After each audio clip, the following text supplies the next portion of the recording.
choice, which is very powerful, and then male-male competition, which is competition between males for the attention of the female, trying to make her decide in his behalf. All right, today we're just going to talk about two hypotheses about how sexual selection can lead to those elaborate traits, which are the traits that caught Darwin's attention when he wrote about sexual selection. And then we have one slide that talks about what might cause lekking behavior. Okay, that's all we have left to do. So the first hypothesis we're going to talk about is Fisher's hypothesis. It's sometimes called the runaway process or runaway hypothesis.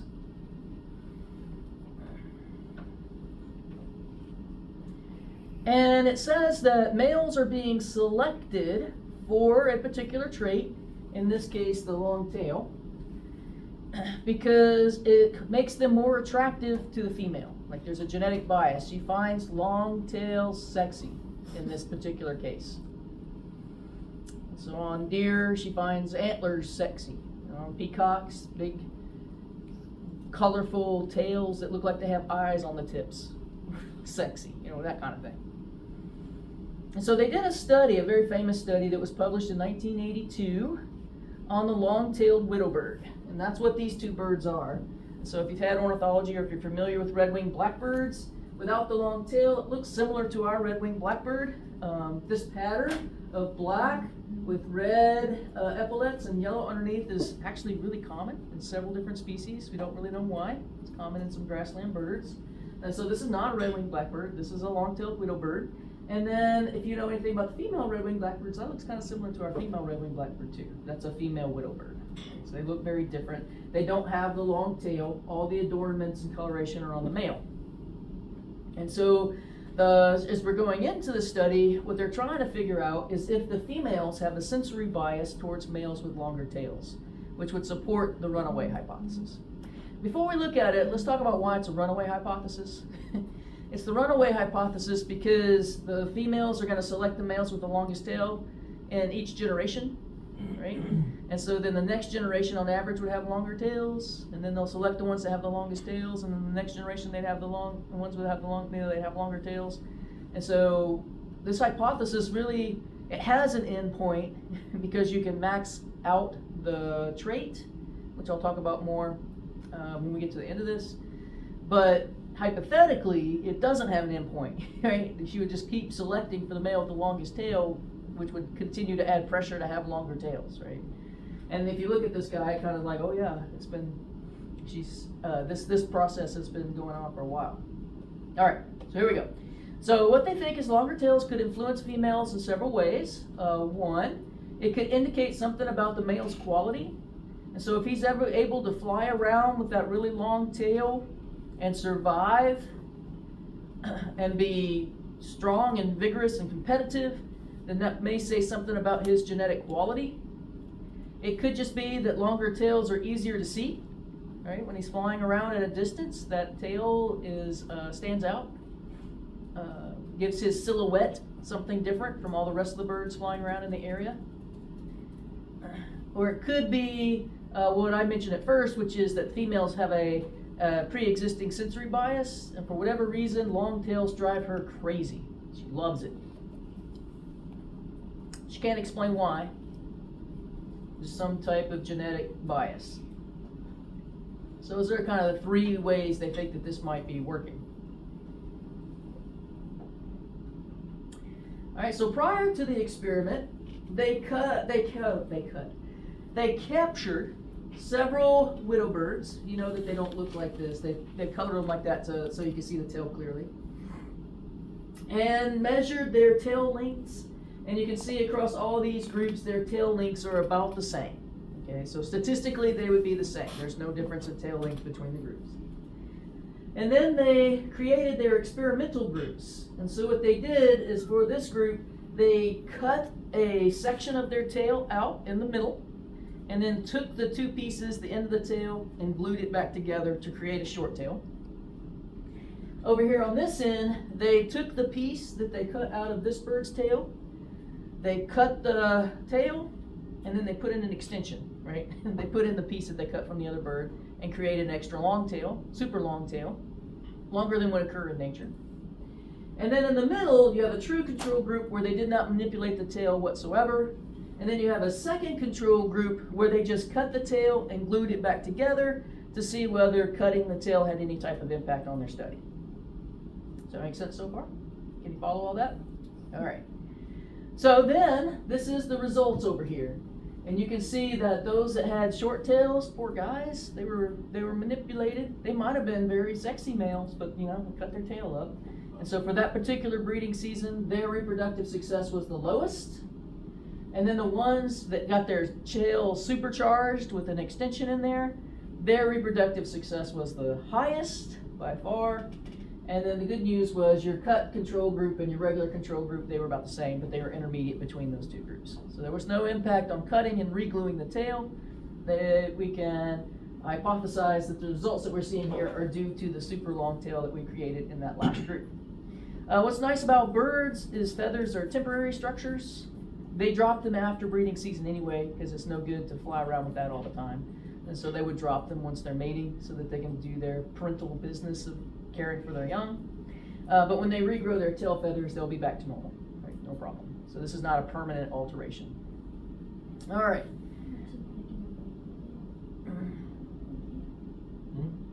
Imagine picking one and thinking that it had a long tail and then it regrows it and it's a short tail. That's an interesting conversation.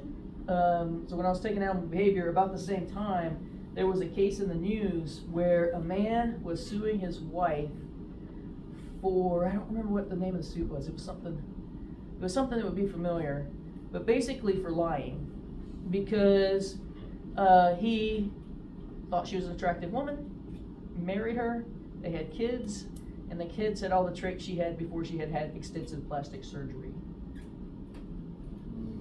That's crazy. Which this is what this is, right? This is plastic surgery. Yeah. That's crazy. No, I mean, we probably should have had a discussion before the kids were born at the very least, right?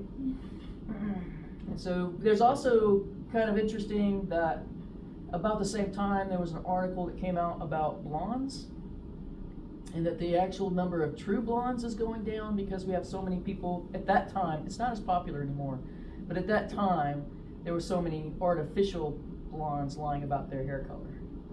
Right? They were drawing attention away from the true blonde group. This is kind of interesting because we do lie about those types of things. We lie about our true hair color. Some people are lying about the shape of their original nose. Yeah, it's not as popular now, but in the 80s, we come in here and there would be a lot of really tall blonde hair. I had a perm too. I never had it that tall, but my hair was taller and permed. All right. So what are the genetic benefits to the female if she selects a male with a longer tail? One, it could be that her son is a good flyer, and that he may pass that trait on to his sons, right? Because the females are selecting on the length of the tail, so if her son has a long tail, then he's more likely to be able to attract a mate, more likely to have sons, more likely to pass her genes on.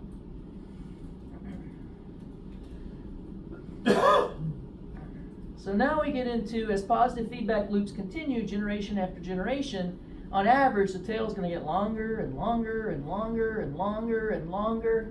That's the runaway part of Fisher's hypothesis. It goes on, it's going to continue to escalate, essentially a positive feedback loop, going back to some stuff we've done before.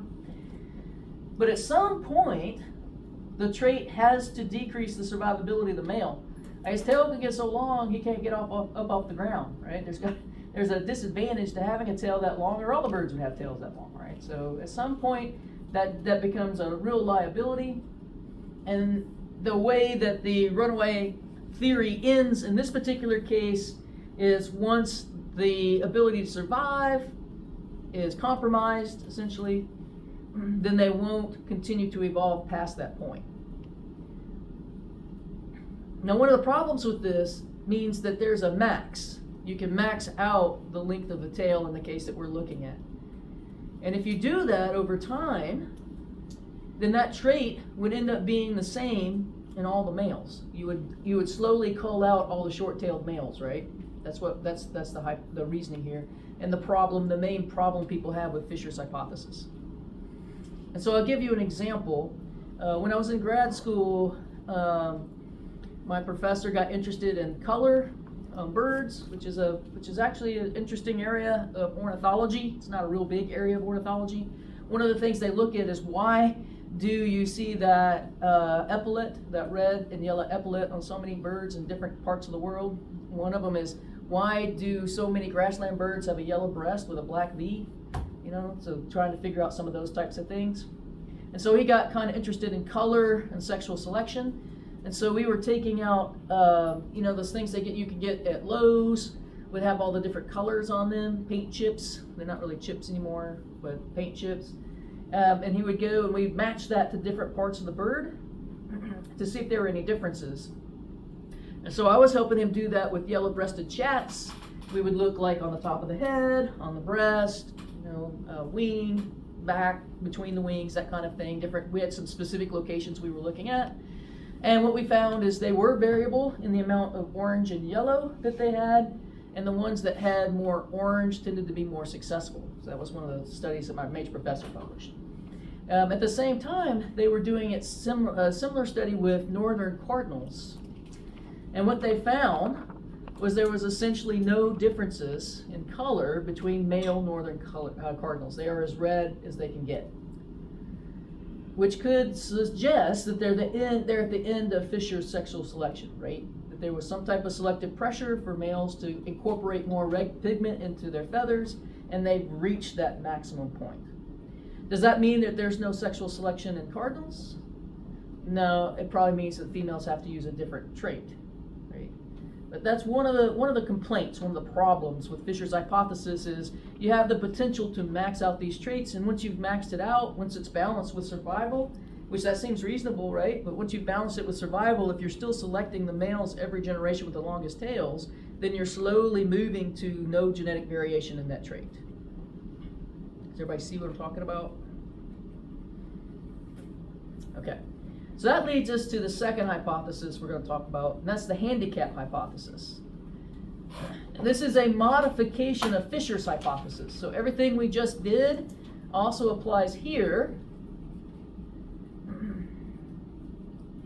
It's just an alternate hypothesis to explain what we saw in the widow bird experiment. This was done by a guy named Zahavi. If you pick up a behavioral ecology textbook and look at the references in the back, this is a very prolific behavioral ecologist. So it's the name you learn in that class. But he had an alternate view of Fisher's hypothesis. And he said that the long tails were a disadvantage. That's where the handicap part comes from. And since they were a disadvantage, he suggested that the females preferred the long tails because they're a disadvantage, and therefore act as a reliable signal as to the male's genetic quality.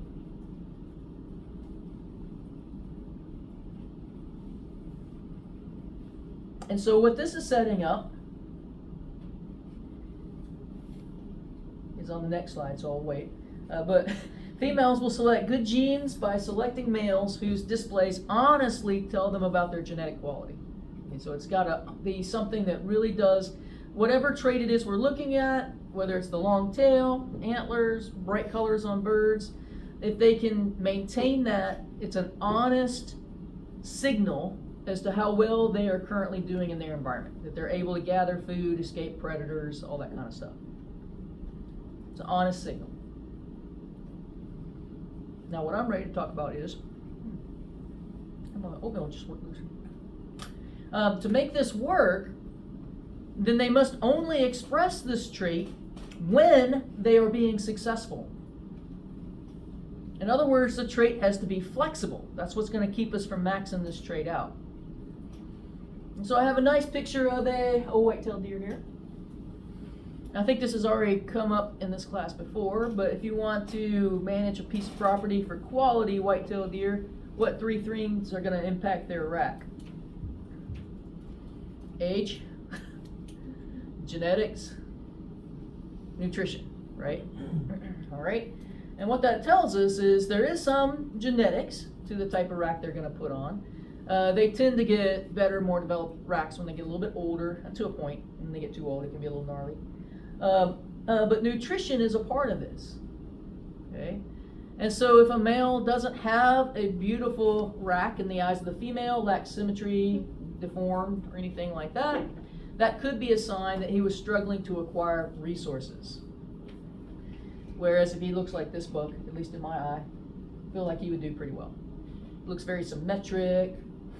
He's got his points are all there, all that good stuff. In other words, antlers on a white-tailed deer, because they're growing them in every year, they shed them and grow them every year, tell you how well they're collecting resources at the time that they're growing their antlers. And so if he's got sexy antlers, he's probably also being successful being a white-tailed deer. Does that make sense?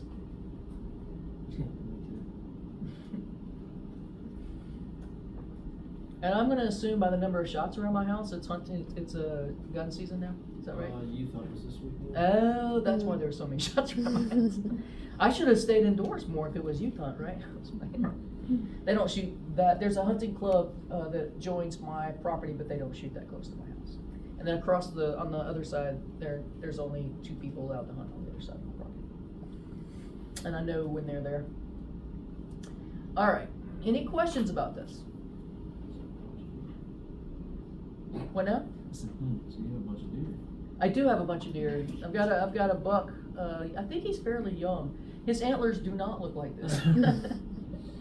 I think he is up to 4 points now, but yeah, he's pretty.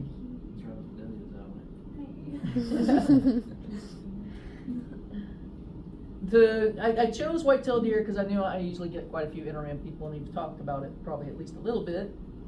But in reality, the best studied version of the handicap hypothesis uses disease as a driver.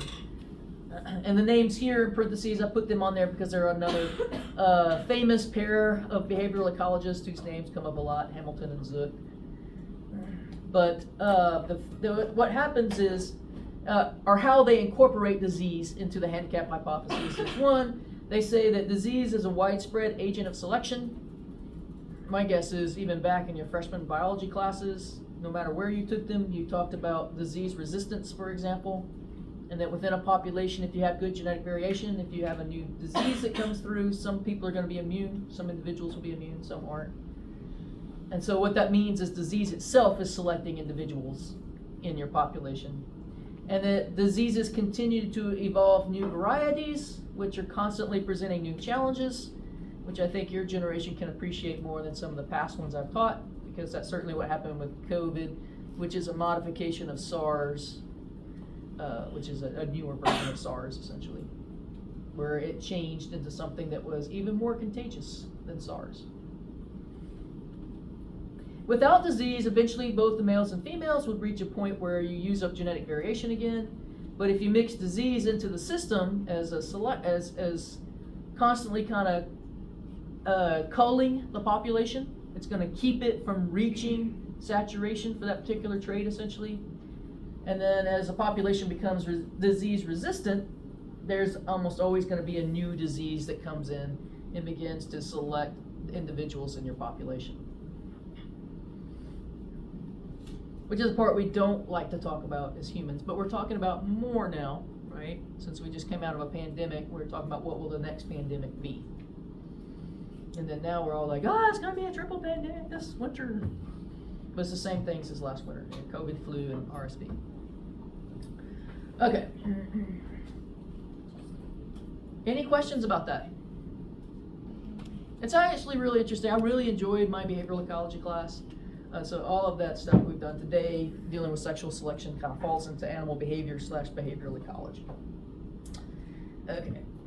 I'd say it was my second favorite class in grad school. My first favorite was biogeography, actually. So I really enjoyed that class. I probably most appreciated ecophysiology, but I wouldn't say it was my favorite class. It was challenging. All right. So I just want to talk about licks again, just a little bit. We kind of briefly talked about them. They are kind of fascinating. So I put this slide in here. Maybe I should move it around, but anyway, I always have at least one slide kind of talking about them a little bit. Just to remind you, this is where the males get together. They display so that the females can move around and choose between them.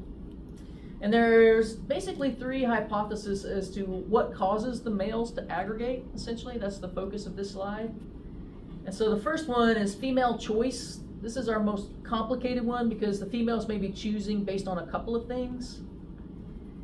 And so one is they may choose the location because it's safe for them. So maybe it's a field that's open where the males can go out and do their displays, but there's good hiding spaces for them to watch from the bushes so that they're safe. And if a hawk flies over, they're safe in the bushes, and the males that are dancing out in the open are the ones that are going to be more vulnerable. And so maybe they're choosing the location based on safety.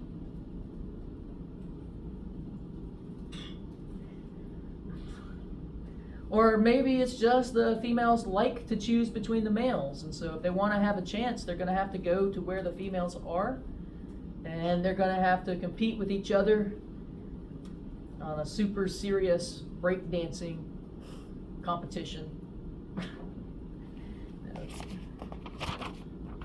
Acapella singing competition. Whatever kind of competition. Jumping, high jump. And this is going to allow the females to see all the males in one location. So they can get their little clipboard out and say, Bob jumps very high. However, Charles has a very beautiful singing voice. And then when she gets done filling out her form, she'll choose which one she wants to mate with. And then goes over and taps him on the shoulder. And that's who she'll pair with. But this allows her to compare them more easily than if she just encountered them. So you run into Charles over here, then you walk a little while, and you run into Bob over here. Then it's harder to compare them than if they're dancing right there together at the same time, essentially. Leks are weird, but we kind of lek. Depending on what your preferences are, what do you think happens at bars, for example, right? You get an accumulation of males, and what do our males do? They throw darts, strut around, and wear clothes they think makes them look good, and play pool. And then what do the women do? They sit in a little pack and whisper, right? I haven't been to a bar in a while. All right. It's still the same. It's still the same. Sounds about right. It's exactly the same. All right. The next hypothesis is the hotspot hypothesis. And that is more that the females are already hanging out here. The males have testosterone pumping through their blood vessels, and so they just have a strong drive to get female attention. And so they just end up in that location because the females are already hanging out there. So the females are like, oh, la-di-da, I'm going to hang out with my girlfriends today, girls' day, and then all the guys just show up and start dancing around them. There's been quite a bit of research to the last one, which is the hot shot hypothesis. And that is that you have one super studly male, he's the hot shot, and all the females have heard about him. Woo, have you heard about James Dean over there? You really got to check him out. And so they're all coming to see him. They're all coming to see the hot shot. And so the other males are aggregating around him. And the chances that the females will choose one of them instead, or while he's busy, then the females also have estrogen pumping through them, and they don't want to wait for the hot shot, and they'll go ahead and take one of them. And so you get some statistics here. It can be really high. The hot shot will get the vast majority of the population. I really think in peacocks it was like 95 to 97 for the hot shot. But that does leave about 10% for the other males to aggregate around him. Mm-hmm. Ooh, that Elvis movie. I wasn't a big Elvis fan before that Elvis movie with Austin Butler. Yeah, right? So you go to the Elvis concert and you get all worked up at Elvis's hips. Only a few women can have Elvis, right? So then you settle by somebody else that's in the crowd that reminds you of Elvis, maybe.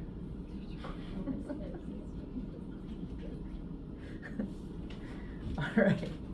That's in the material for exam 2. When we come back on Monday, I do have a little bit more we're gonna